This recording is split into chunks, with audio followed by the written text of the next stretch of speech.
Hi, everybody. Welcome back to the Parents Coffee Talk. We are here with a very special guest today, Katie Kimball. Of course, I'm Dr. Cleopatra, and this is Dr. Roseann. Dr. Roseann, can you introduce Katie Kimball for us, please? Sure, I would love to introduce my friend Katie Kimball because she does something really cool that I have been screaming from the rooftops for like my entire time of motherhood. And then I meet her and she has a whole official program, and that's teaching your kids not just to cook, but really to kind of become these like lovers of food and to really be passionate about cooking so that they understand their own health. And it's just a wonderful, wonderful thing. But I'm going to give her official bio is Katie Kimball is a national voice on healthy kids cooking. She's a blogger. She's a former teacher. She's a mom of 4 kids. And she founded Kids Cook Real Food eCourse. On her blog, Kitchen Stewardship, she helps families stay healthy without going kind of crazy. And she's on a mission to connect families around healthy food and teach every kid in America that they can cook. So and, good. You know, Katie, like both my kids, I mean, you know, food is our love language in Italy. And in my culture, being a first generation American from Italy. And my kids didn't even walk before they started putting spices on the food. That's right. Same here. Right? Yeah. And they love food. They love food. They love to cook it. They know how to cook stuff on their own. Yeah. I started fully cooking by age 7. I was fully cooking using a stove. My little guy, I think he was 5.5, started using the gas stove. Yep. So, yeah. I remember worrying because my oldest son, Paul, was in like preschool, I think. I don't even think it was kindergarten yet. So he was like 4.5. And he drew this great picture, very detailed, of him standing at the stove with a little frying pan, a little egg in there. And I thought, I hope this goes over okay. And I don't get CPS called at me, but it was a Montessori school. So that's helpful. Yeah. A little more. Yeah, that's so funny. Our kids go to progressive schools. Isn't it so silly that somebody would freak out? I mean, you know, we were right there. You know? Yeah. I don't know. I was at a festival this summer and the firefighters had this awesome display set up. They had all these like puzzles and they talked about how doing brain games like helps kids think under pressure, right? And like it was an amazing display. Really well done, except for this one part. They go, "Mom, there's a note for you over on like the play kitchen." So I thought, oh, good. And I go and read the note and it says, "Parents, set up a 3-foot safety zone around your stove." And I was like, oh, that's not my language. And let's talk about that, Katie, because that is really interesting. So I haven't let my children cook anything yet. They bake with me, but I've never let them use the stove. They're 7. They just turned 7, 5, and 2. And in fact, it's always like, don't come too close to the stove. So I would love to hear about this. I set up rules. I mean, there's accidents that happen because kids explore without their parents showing them the rules, like anything else, right? So, and you have to know your kids. You know, you might have an impulsive kid, and that's not a good idea.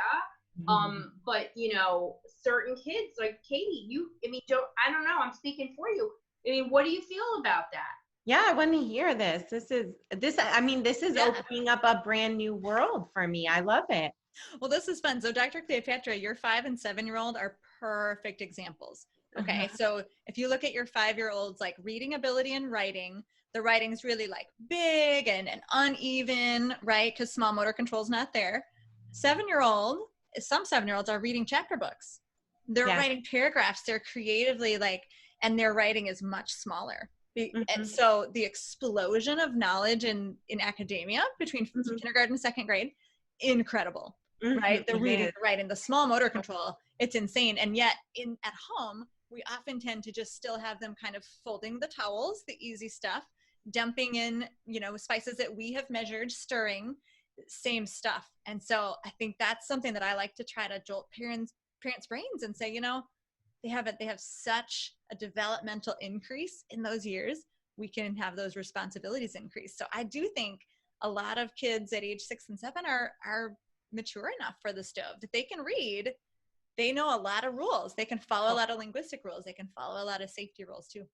My 7-year-old is totally mature enough for the stove, and probably my 5-year-old is too, but it never, and I was cooking by the time I was 5, like fully cooking, like Dr. Rose said, because my mom wasn't alive and we had no choice. And so, but even though I did it, it never occurred to me that that was something that either I wanted to do or could do with my kiddos. So that's really, really cool. Thank you for that. Like, well, and there's so expansion. many developmental, there's so many, you brought up, cutting and things like that. Like we started, gosh, those knives that the little kids get, we started with that, and we started with a plastic knife, and hopefully you'll talk more about it. I don't think Giancarlo, both my kids were 2 before we started doing that kind of stuff, right? Peeling potatoes. What my favorite part, there's so many parts about teaching kids to cook that I love. I could go on and on and on. It's just one of my all-time favorite activities. I love to connect in cooking. They can learn about math and this. My kids know the nutrient value of anything. You'd be like, what's in this right here? And they're like, it's vitamin A, right? We do a lot of learning. They eat better because they take ownership. But I think my favorite thing is that they develop such self-confidence and pride. I made this, and I just do this. If my kids, are 9 and 15, and they love to cook. They take a lot of pride in that. I take a lot of pride in my cooking too. So awesome. Yeah. I mean, so, why aren't more parents teaching their kids to cook? I mean, I think Dr. Cleopatra is a product of our society, right? We're pretty bubble wrapped. We're into the helmets. And different from my childhood, at least. So yeah, I think a lot of parents have safety concerns, but some are just, kids are too messy, kids are too slow. For a lot of moms, the kitchen's their haven. It's the end of the day. They get to go in, and it's so much easier to say, nah, mama's got this, you go play, right? Or plug them into a screen or whatever. Even if it's productive outdoor play, it's so much easier not to interrupt them. And invite them in. And little kids are probably asking, but it's still, it's going to slow you down. And if you don't get dinner on the table by 5, somebody's missing soccer at 6, right? So it's very difficult. It's an investment. And so that's kind of my job, is to teach people why this is so important, that we need to get over our own brains and say yes. So my favorite piece of research. Katie, I love how you call it an investment. It is so good. It really is an investment on all those levels, right? There's so many different ways to help kids. And yes, it is going to be messier. But I'm still reading a newspaper every day. And I sometimes just put out newspaper, right? That's what I do. I recycle the newspaper. There's lots of things, I don't know. Those kind of things don't bother me. So, everyone has to work within their comfort level, but it's, it is really interesting. You're right. There are reasons why, and busyness is the reality. When we get really busy, I make sure at least on Sundays, when I do a lot of bulk cooking, that those kids are there. Yes. Right. The good thing is you get an ROI. I mean, you do get a return on that investment. So I have not cooked Sunday dinner for 3 years, because since my kids were 9 and 12, they've been making dinner, and that started out of a need. I wanted to volunteer at high school youth group at church. My husband was like, you're crazy. This is what's going to happen. You're going to be halfway through making dinner, because you'll start late and you'll be like, here, everybody, eat this stupid food, and you'll run out of the house to church, group. But that was not going to happen. He's like, we can't do it. So I asked my 2 kids, Paul and Leah, I said, would you guys be willing to make dinner every Sunday so mom can serve the high school kids? So that was our it took the whole family to get me out of the house. How beautiful is that? That's so wonderful. Katie, you were gonna say your favorite thing is what was the favorite thing? There's this fascinating research done by some American sociologists where they were studying chores around the world. So they're interviewing, middle elementary kids, 8, 9-year-olds. What do you do for chores? And in other countries, not America, kids are just bubbling over saying, oh, I do the laundry and I clean the house and I cook these meals. And they're looking at each other like, this is not our experience in America.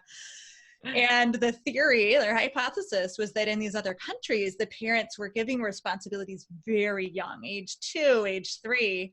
And that's when those kids, like, they think it's fun, right? They think you get to vacuum the living room as a privilege, not a chore. And so the idea is, and so Dr. Cleopatra, you've got a 2 and a 5-year-old, they may still have that intrinsic motivation. If you can keep that as an unbroken line of motivation, they'll love doing those responsibilities at age 8 and 9. But it's when we as Americans sometimes say, oh, like, it's okay, I don't want you in the kitchen, right? We literally are training those neural pathways. I don't belong in the kitchen. And then when they're 8 or 9 or 10 and we say, Mom, couldn't you come help? Mom, I want to teach you something in the kitchen. They're like, nah. Sorry.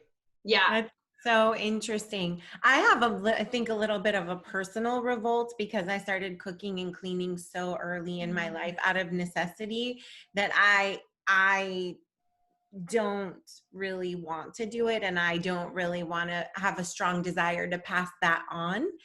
But I do see how valuable it is, and I like doing it when it's fun, like when we bake. Mainly they're raw treats that we make, but that is such a fun thing for us to do together. I see them learning about math. I see how much pride they take in eating what we've baked, and it's a really fun bonding experience, and I look at that really differently. And I think that it's just a reminder that this also can be a really beautiful experience that I share with my children, making meals and keeping the house tidy and all of that. Yeah. Anytime I tell someone what I do, they're like, oh, that's so interesting. And typically within 2 minutes, one of two things happens. They tell me a story about baking with their grandmother or their mother. Yeah. Or they whip out their cell phone and they show me something their kids have made in the last month.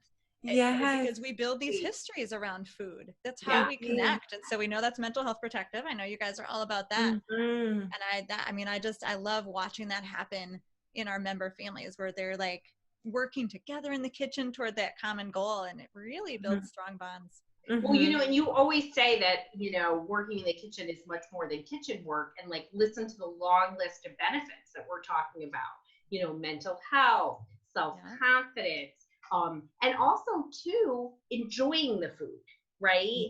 And really being willing. Cleopatra and I know you, all three of us are moms, where people always remark at how well our children eat. And they're often shocked at what my kids will eat. Yes. And so talk a little bit about that, and how when kids take pride and they make things, like, what happens to them with food? What's their relationship with food like? Yeah, there's so much cool science behind like being involved in the kitchen and that helping increase your, widen your palate, increase the number of foods you're willing to eat. Part of it's just that open loop, right? Humans don't really like the feeling of an open loop. So if you're involved at the beginning of something, there's something in kids' brains that kind of makes them want to finish it, and finishing it is eating it, right? We know that like 25% of our members say that their kids have tried something new that they never thought they would.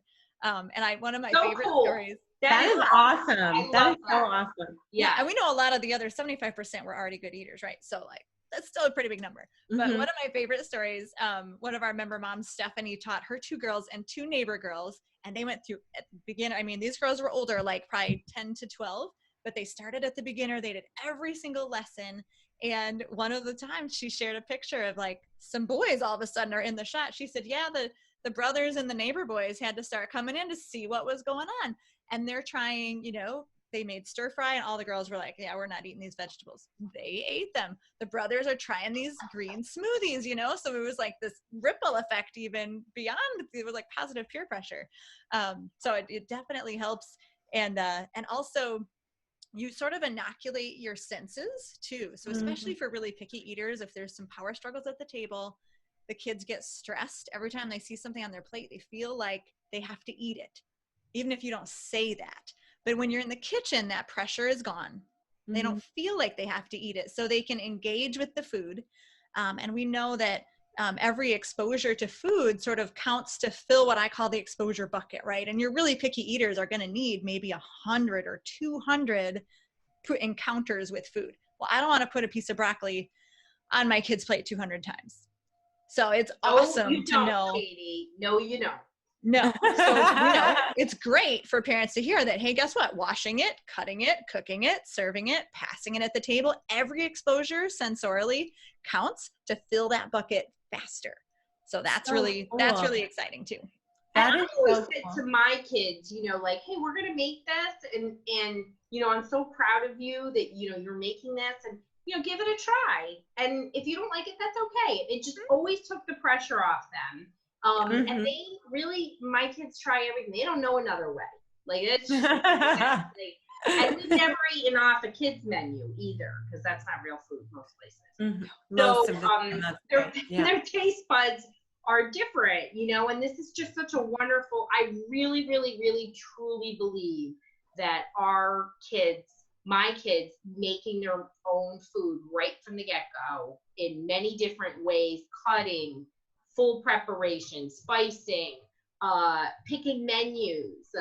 We have an organic market that just has fruits and vegetables, mostly like 90%. And I say, pick out anything you want and we'll make a recipe. So just having fun. I love it. And it's like they're like gems in front of you when you walk into a place like that. It's so beautiful. Yeah. And they love all that. They're like, I'm like, okay, let's find a recipe for a watermelon radishes. That's how we found watermelon radishes, and how fun was that? I love those in my kale salad. Yeah. Oh my God, I love those. Yes, me too. Mm-hmm. How fun is that? So tell us about what it's like to do this with 4 children at home. So, and at what ages did you start doing it with all 4 of them together? Sure. So, I mean, when you have one child, everything's a little easier. So I do have pictures of him even before his 2nd birthday, like cutting up already cooked potatoes for potato salad and stuff. So he was in the kitchen really early. And I remember this like terrible moment where, so they're 3 years apart, Paul and Leah. So the sister, he's 4 and he's kind of had his own way his whole life. She's 1 and she's just getting so excited to be involved in everything. So I had both of them up on chairs in the kitchen, thinking this is going to be this lovely experience. And it was a disaster because I handed her something I thought she could handle. She like cut herself, things are falling over. And I was like, I cannot do this with 2. So I didn't know, obviously I didn't know what I was doing. We all start in failure, right? Yeah, me too. So now I tend to, like, one of my big tips for parents is don't teach new skills right before dinner. So if you have a time pressure, like that's not the time to invite them in the first time. And that's probably what I was feeling. I was trying to do it all at once. So I prefer to teach kids outside of the dinner, we get a skill built and in one age group, and then you pull in the 2nd age group, right? So that the first child can like practice their skill, the 2nd child can do their skill. So I created my course 4 years ago. And so the 4th one was a baby. He didn't really, participate yet, but I had a preschooler, I had an early L, and I had an upper L. So that's kind of how I designed the course, is that they all work at their own developmental level, but then I did choose foods that whatever they're making, it sort of merges into one meal or snack. So that's one reason big families sort of gravitate to our class, because there's so few things you can do, like fun family activities. So fun. With a 4-year-old and a 12-year-old very easily. So it's really nice that the different levels can sort of come together. Everyone's doing their own thing. I tell parents to get the little ones at the table. There's never enough elbow room in the kitchen, right? So just that simple tip, like I just had a mom tell me a tip about putting the kids at the table has changed everything. It like reduced her stress level so much, because then she can still have the kitchen and they're at the table. So like your 7-year-old, Dr. Cleopatra, should stand at the table. Because if you think about like a counter is belly button height usually on an adult, and that's right about where a table is going to hit a 7-year-old. Your 2-year-old, your 5-year-old might need to be on their knees on a chair, because they always want to be above the food. I tell the kids they have to be the boss of the food. They got to be able to see what they're doing. So just, such simple little environment changes, but it can make a huge difference in. I love that so much. That's so fun. I'm definitely going to put that to use. Thank you for that. That's incredible. Well, and you're breaking it down developmentally, which is awesome. That's your teacher background. But also too, the more kids do this, like, what happens, right? They get more independent. They get more comfortable. Look at what your kids did for you. You can go and volunteer on Sundays. Like, yes, they're making Sunday dinner. Yes. Yep. And they can train each other. So, you know, my littlest is 5. And so I look at him and I'm like, oh my gosh, he's so behind. He doesn't know as much as anyone else knew at 5 because, you know, the last one, like you forget, like, oh, I forgot to teach you that. Yeah. But it's I awesome. left him on the roof of the car when he was, just kidding. They're the extra.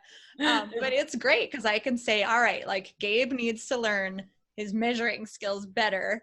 And I can assign that to Paul or Leah at age 14 and 11, and they can teach him. So that's my trickle down effect. Like teach the top ones right, and then it all trickles down. It's beautiful. And it's a nice way for them to connect. You know what I mean? So, because you're right, Katie. It gets harder with your kids to find a joint family activity that everybody can enjoy. And, you know, cooking for sure in our house is one of those, you know. Yeah.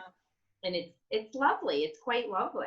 So, you know, talk to us about, you know, you're giving us tips. Talk to us about some of the things that, you know, walk us through your program a little bit and what people can actually learn. Because I've known you and I know that you do X, Y, and Z, but I'm like, she just has a course where kids learn how to cook, you know? And I'm like, I'm thinking your tips right now are unbelievable. Like, that's fantastic. Absolutely. Yeah.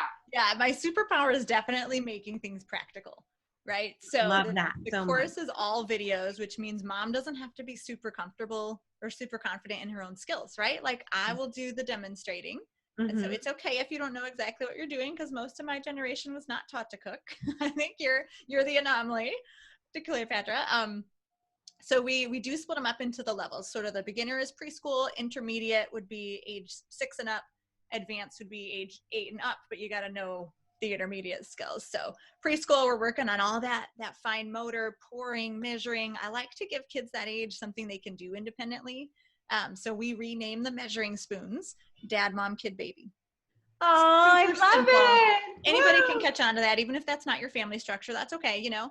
And that way you have this vocabulary where I can be in the kitchen.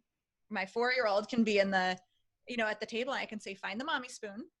Right? Measure a mommy spoon of salt into that bowl. I can kind of check it, put it into my pot, ask them to do the oregano, put it into my pot. And so it doesn't matter how long it takes. They can be slow. They can be messy because I'm still working away, but now I have the verbal language that they don't have to read the fractions. You know what I mean?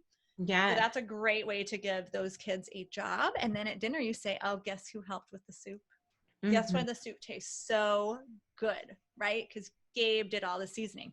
And then now they definitely want to come back and cook. So there's our preschool level is really giving them, you know, that like connection with mom in the kitchen, small motor skills.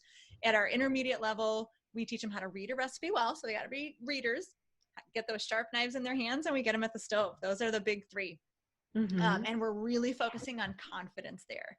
That idea of like, I can do this. I can, you know, literally fulfill a basic human need and nourish other people. They feel so good about that. And once they've mastered those skills, they can move into the advanced level. And that's where like half of those 8 classes are chef knife skills and really breaking down like the full meal. How do you balance 2 recipes at once? How do you start to tweak recipes, make them your own, you know, smelling different spices and what matches together. So that's where we're really doing kind of the creativity. And I love that because teachers usually say, you know, in this world of screens, kids aren't bored enough to get creative. No. Yeah. And in the kitchen, we both are creating and creative artistically. So by the time kids graduate the course, they should have about 30 basic building block skills to make any recipe they come across. So that was super important to me too. Like, it's not about the food. It's not about the recipes. It's about the skills. So you can swap out recipes that fit your family, that fit your allergies. We know like 1/3 of our kids have food allergies, which makes sense. Their families know they have to cook. It's not safe. Yes, not to learn to cook. That is incredible. I love that you're teaching them about making recipes their own. That and how to complete a meal, like juggling multiple dishes at one time. It's still hard for me. Yeah, I was gonna say. I need to learn that better. That's incredible. And because one of the things I love about that, so I rarely use recipes, but I have a lot of experience. But I think it's like you trust yourself when you're like, oh, I know what to put in there. I know it would make this even better. And that's a beautiful thing to give to children, that trust in themselves and their creativity. And a lot of people, I was talking to somebody who works for me today, who's lovely, and she's 24, and she said she was never taught to cook because neither one of her parents can cook. And I was like, oh, what my mother, anytime she calls me, says, what are you cooking? Or if you go to a wedding, you don't ask about the wedding. You say, what do they serve? So we're so, it's the base of our culture. So much love comes through food, right?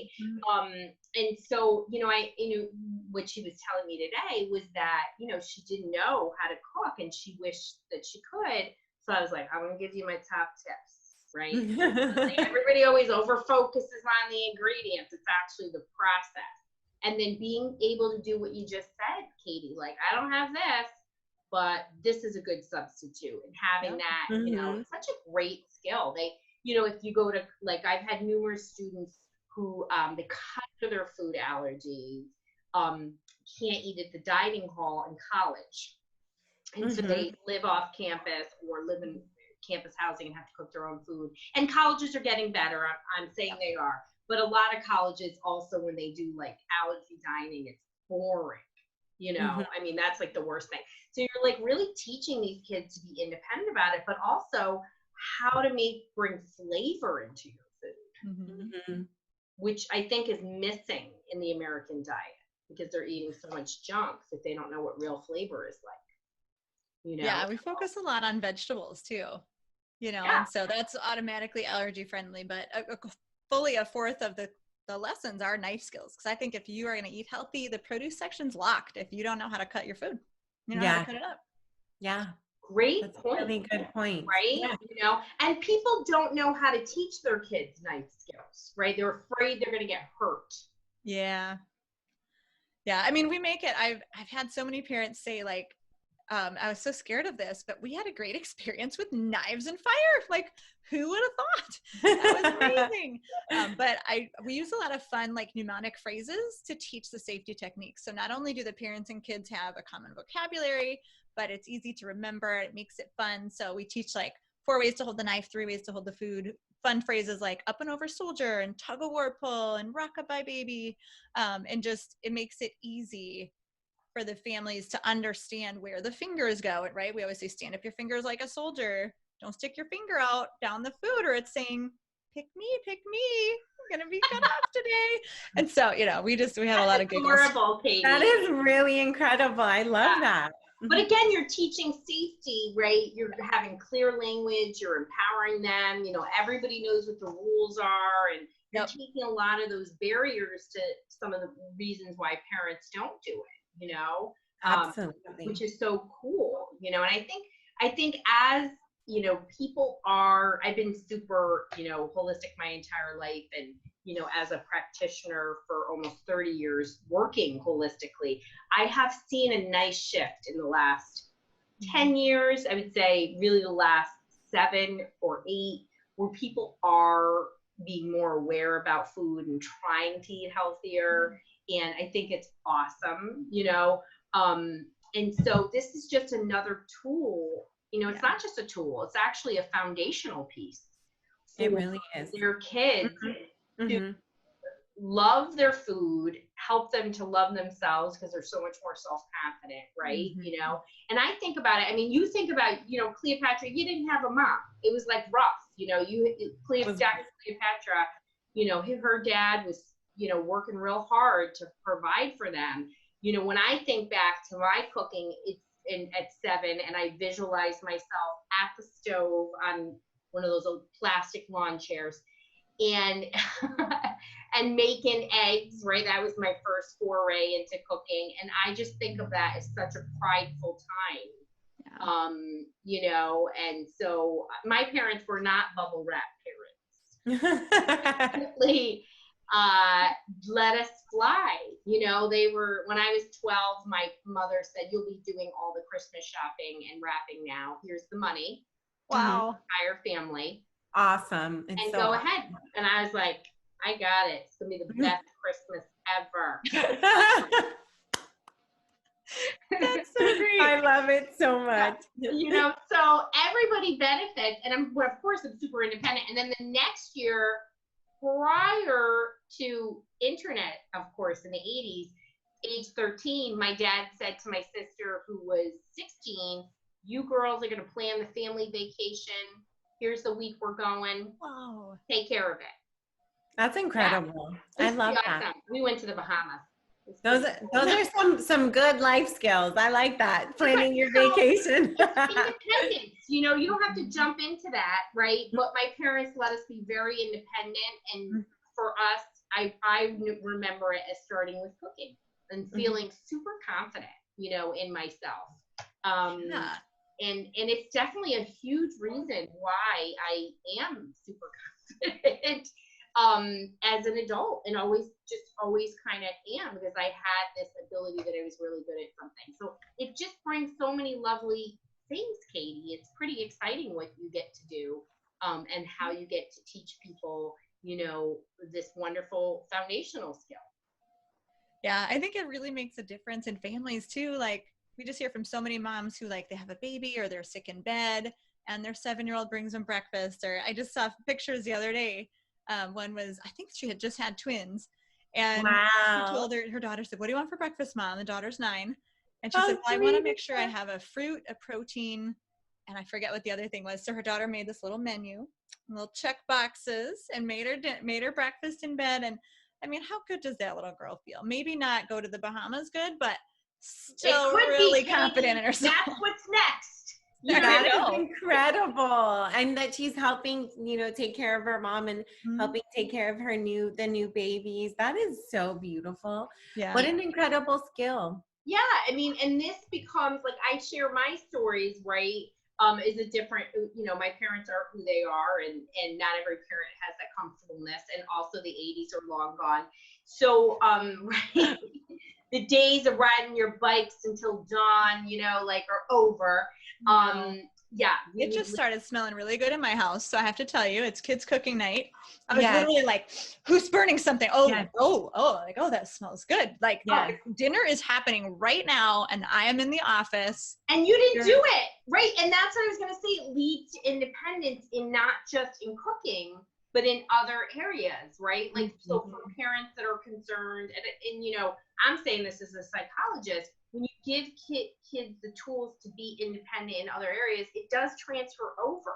They start getting more independent about their schoolwork, or maybe even their room, you know, like just different things, you know, right? I can't speak to the room, but I will say, I wish. Oh man. So my daughter Leah last year in 5th grade ran for class office. I was like, that's interesting, because she's very reserved. But when I read the little speech that she had to do for her class, she said, I cook dinner for my family every Sunday, and I watch my little brothers sometimes when my mom and dad are working. And you could tell that she just had such a poise about that she knows not all 5th graders could do that. And she did lose to the kid who gave candy to everyone in class, but that's another conversation. Yes. Yes. Like, that is, and it just shows you what you've given her in the process of teaching her and doing these activities with her. So if people want to learn more about your class, again, tell us the name again of the class. I know Dr. Roseann mentioned it when she read your bio in the very beginning. Yep, it's the Kids Cook Real Food eCourse. And let's start by just giving your audience something. Let's get knives in all the kids' hands. I love that. Every time we ask our members' favorite classes, our basic knife skills and safety, those 4 ways to hold the food, 3 ways to hold the knife, I talked about. So I'll make sure, you know, that you have a link, kidscookrealfood.com/coffee talk. And just a special gift, your audience can access that lesson for free. And that's butter knives to chef's knives. We teach the same holds because we want kids to get used to it at age 2. And it's easier, it's more confident for parents and kids to then shift to a sharp knife. It's not as scary if you're already doing it. That's incredible. What a great gift. I love that. Thank you so much, Katie. I'm going to have my youngest do it. Even though I'm pretty good, I think he can learn more. You know? Absolutely. It's like a wonderful gift. So I hope everybody does that for sure. We'll have, you know, Katie, we'll have all your info, you know, and, you know, as we kind of leave, what, you know, you gave us so many valuable tips and tools is there anything you want to say to parents? Is there a tip you have for parents that, to help ignite, kids' love of either food or cooking, or, I know you always are so great about giving information to parents. Sure. Well, let's talk about one quick tip for the table, right? Because if we're going to be cooking together, we should be eating together. I know that's a challenge for busy families, but so important. So what do we do to supercharge that time at the table? So I'll just share a quick strategy we use. Sometimes we do a rose and a thorn. I know that's common, like the high and low of your day, but we also will do our 3 L's. And that's, when did you laugh today? What did you learn? And how did you love someone else? Oh, and the conversations are really good with that one. I love that, Katie. That's lovely. That is beautiful. Yeah. Beautiful. And what a way to focus on the positive. Yeah, because you usually get laughing together, right? Which is great for mental health. And then if sometimes they can't think of like how they love someone, but I think that's great because that's going to train them to like be more servant minded, hopefully in the following days. For sure. Absolutely. That is gorgeous. I love that so much. We do appreciations at dinner, and I think we'll experiment with adding the 3 L's. I love that. Cool. Thank you so much for being here, Katie. What a gift to learn from you. I've just had a whole world open up for me that I kind of had not even been considering for a really long time from this conversation, and so many great tips that you've given our community and this generous gift. Thank you so much for being here and for the incredible and unique work that you're doing out in the world. Yeah, it's my pleasure. Thank you. I cannot wait to hear what your kids do. Yes, thank you. I'll report back. I'm excited to experiment with this. Thank you so much, Dr. Rose. So good to be here with you again today, Katie. So good to have you. Thank you, everyone, for being here with us, and we will see you next time. Bye-bye, mamas and mamas to be. Take care. Bye,